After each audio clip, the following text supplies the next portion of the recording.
Friends, psychology అభ్యాసనం lesson ర్యాపిడ్గా చూద్దాం. Subscribe చేయండి, like చేయండి, షేర్ చేయండి. ఇప్పుడు బిట్స్ చూద్దాం. పావ్లోవ్ ప్రయోగంలో గంట శబ్దంతో పాటు ఆహారాన్ని ఇచ్చినప్పుడు కుక్క లాలాజలాలను స్రవించింది.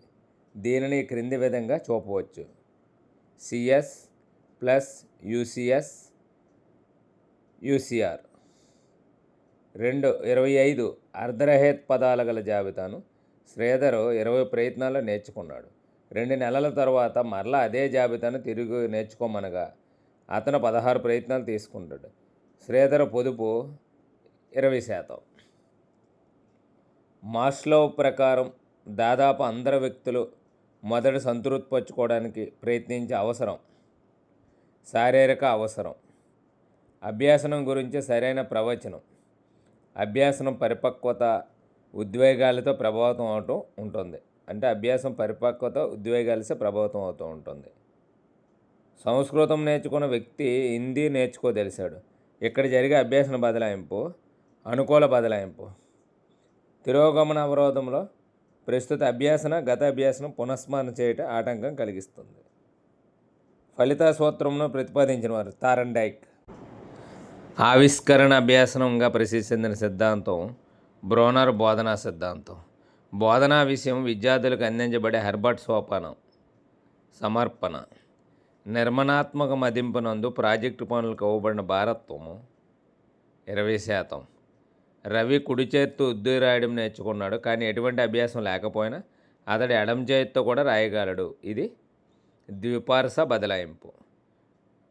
వైగాట్స్కి ప్రకారం నిమ్నస్థాయి మానసిక ప్రక్రియ తెలుసుకోవటం. ఈ కింది వాటిలో సరికాని ప్రవచనం. పావ్లోవ్ ప్రయోగంలో ప్రతిస్పందన ఉద్గమాలు. అంటే సరైనవేంటి? శాస్త్రీయ నిబంధనను రకం నిబంధనను కూడా అంటారు. కార్యసాధక నిబంధనలు కావలసిన ప్రవర్తనకు మాత్రం పునర్బలం కలిగిస్తారు. కార్యసాధక నిబంధనలు అభ్యాసకుని పాత్ర క్రియాత్మకం. ఇవన్నీ కూడా సరైన ప్రవచనాలు.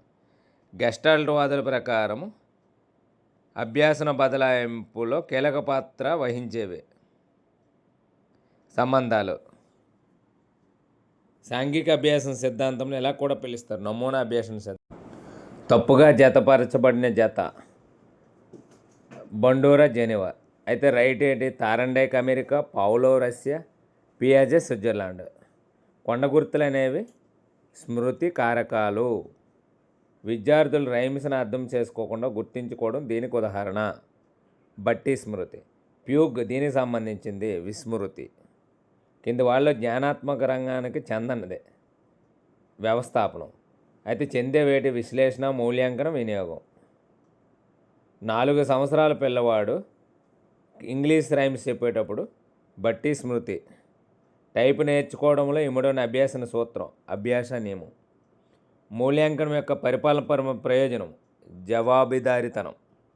ఒక విద్యార్థి తాను ఆంగ్లం మాట్లాడితే తమ గ్రామంలో గుర్తింపు లభిస్తుందని ఆంగ్లం నేర్చుకొని గుర్తింపు పొందాడు. ఇక్కడ తీరిన అవసరము గౌణ అవసరం. Please subscribe.